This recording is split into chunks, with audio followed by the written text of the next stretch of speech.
Hello friends, in our previous video lecture, we have seen the 8253 architecture and also we have seen the control word formats of the 8253, and we know that from our previous discussions about the 8253 timer in our previous video lecture, we know that there are 6 different modes that the timer operates. So that is the 8253 timer can be configured in 6 different modes. So that can be done by selecting the D1, D2, D3 bits. So configuring these bits will allow you to operate the 8253 in one of the 6 modes. So in this video lecture we will study all these 6 modes. So what are the six modes that 8253 operates in? So first we will see the mode 0 and mode 1. So mode 0 is a interrupt on terminal count, simply called as interrupt on DC terminal count. So here we apply a clock signal. So 8253 timer operates in a clock range of 2 megahertz. So we can apply a clock range around 2 megahertz frequency, and the write signal, so use it to indicate the write operation into the counter. So that is 8253 timer. So we are having 3 counters, and the write operation indicates writing the data to the counter, and clock is applied to the counter. So the clock is applied the frequency range of 2 megahertz, and also it has also this counter, it has gate and output signals. So that gate and output signals are also shown here. So we are showing the mode operations by taking the signals clock, and then the write signal, and then gate and output signals. So we all know that the purpose of gate and output signals that we have discussed in the 8253 timer operation. So whenever the in mode 0, that is interrupt on terminal count, whenever the write signal goes, the write signal is given, then the counter starts counting from the count value. So here n is considered as a 3. So whenever a count 3 is loaded into the counter by executing the out instruction, that is write, by executing the out instruction. So whenever you write the value to the counter, so for example writing a value 3 in this case, then it starts decrementing. So we are using a counter of a down counter type counter. So it starts decrementing the value. So it starts at 3, and then for the next clock cycle it goes 2, and for the next clock cycle it goes 1, and for the next clock cycle it goes 0. So once the count has reached 0, then the output signal goes high.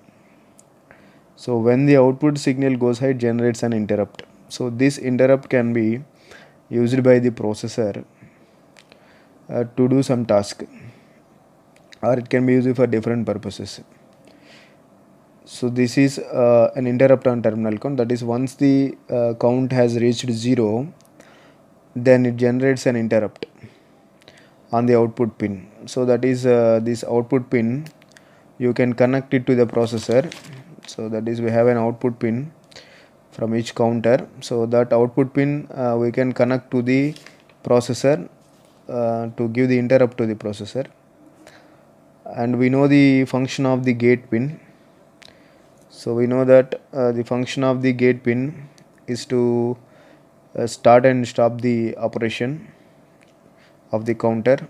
So whenever a gate signal is given, so whenever gate signal goes low, then it stops the counting operation. So it is 3 here.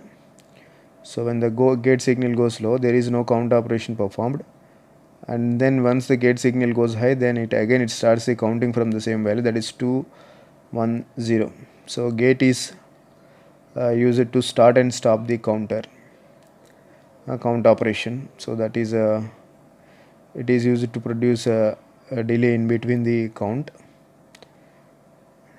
So that is mode 0 operation, interrupt and terminal count. Now let us look at the mode 1 operation. So mode 1 is hardware retriggerable one shot. So this is same as the monostable multi-vibrator that can be done by using the 555 timer IC. So this is same as the monostable multi-vibrator. So here it is a hardware, it is retriggerable and one shot. So the clock is applied and the right signal is given. So but here the count does not start immediately after the right signal, whereas in mode 0 the count immediately starts after the right signal.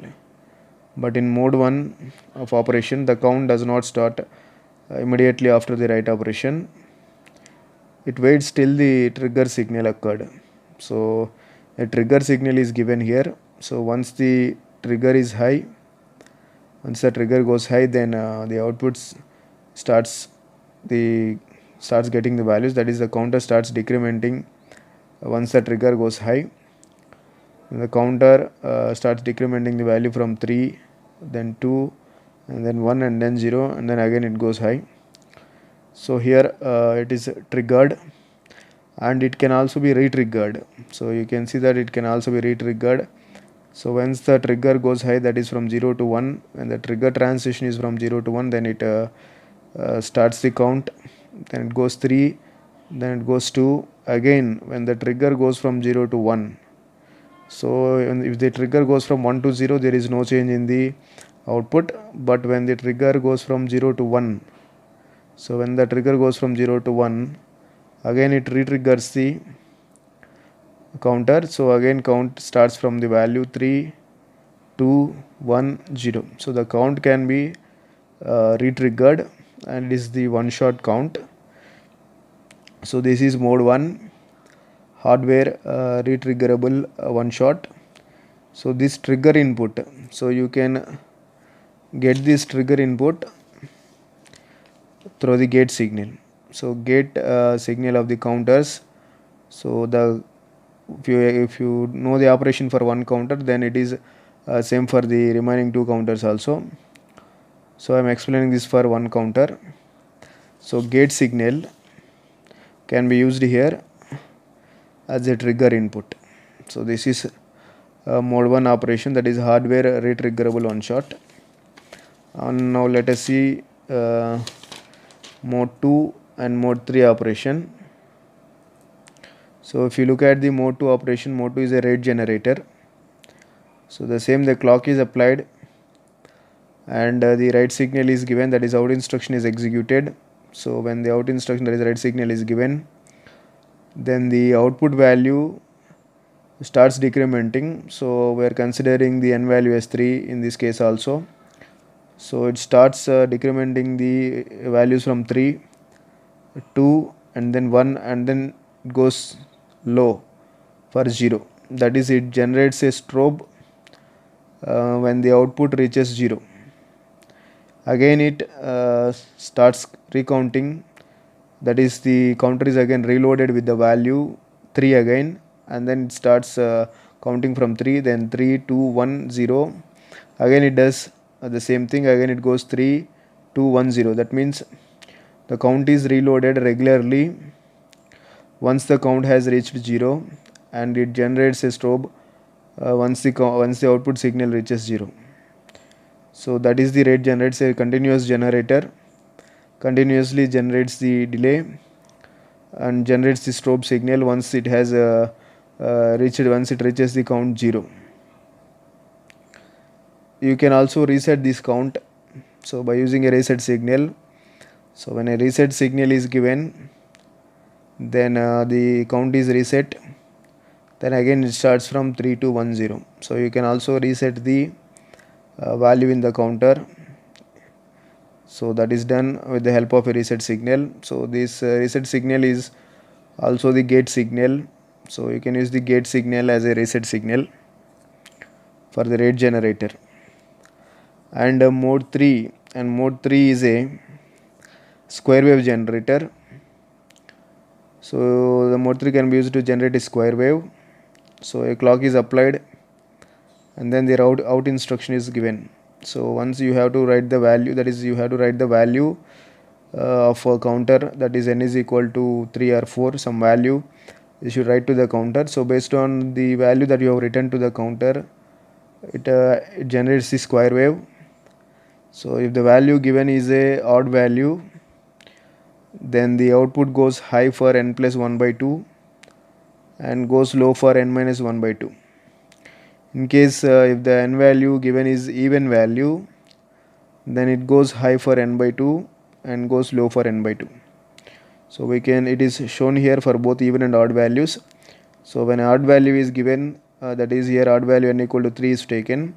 So when n equal to 3, then it is 3 plus 1 by 2, that is 4 by 2. So the output signal goes high for 2 times, 2 clock cycles. So for 2 clock cycles it goes high, and then n equal to 3, 3 minus 1 is 2, 2 by 2 is 1. So it goes low for 1 cycle. So that is n equal to 3, it goes high for n plus 1 by 2 cycles, and it goes low for n minus 1 by 2 cycles. So for n equal to 3, it goes 2 cycles high and 1 cycle low. Then it generates a waveform. Whereas if you give the n is equal to 4, so if you give the n is equal to 4 value, then it is an even value. So for even value, the square wave generator acts as n by 2 high, n by 2 low cycles. That is n is equal to 4, 4 by 2, 2 high cycles, and 4 by 2 is low, that is 2 low cycles. So we are having 2 high cycles and 2 low cycles in the output. So for n is equal to 4.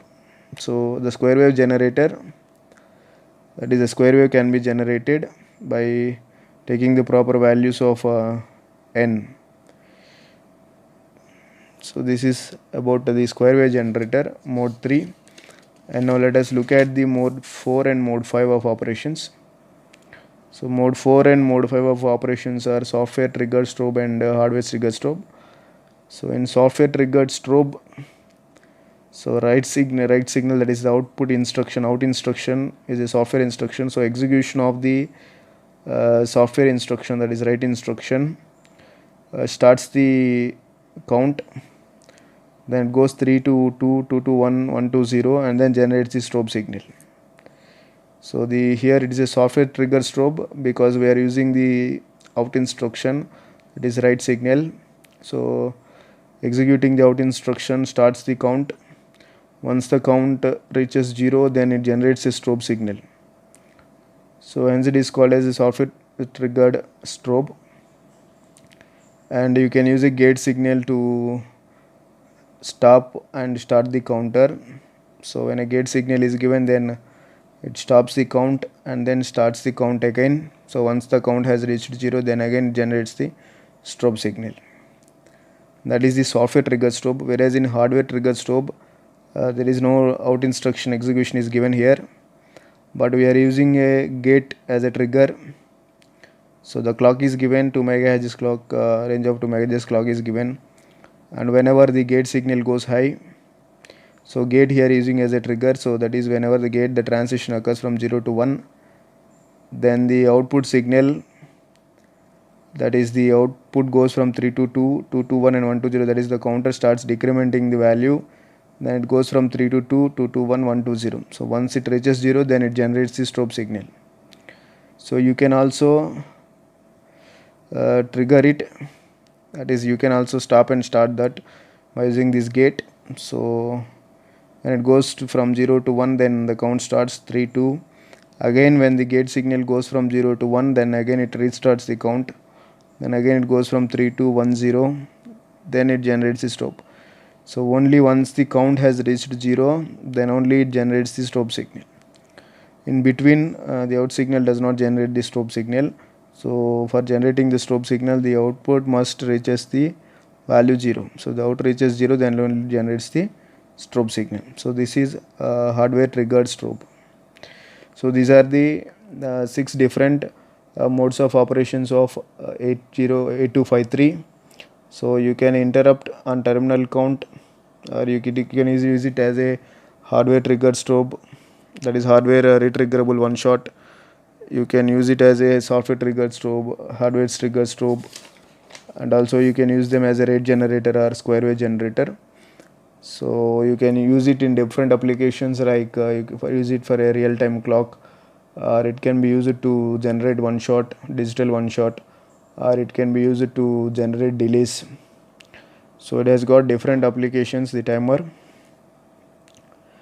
So thank you for watching.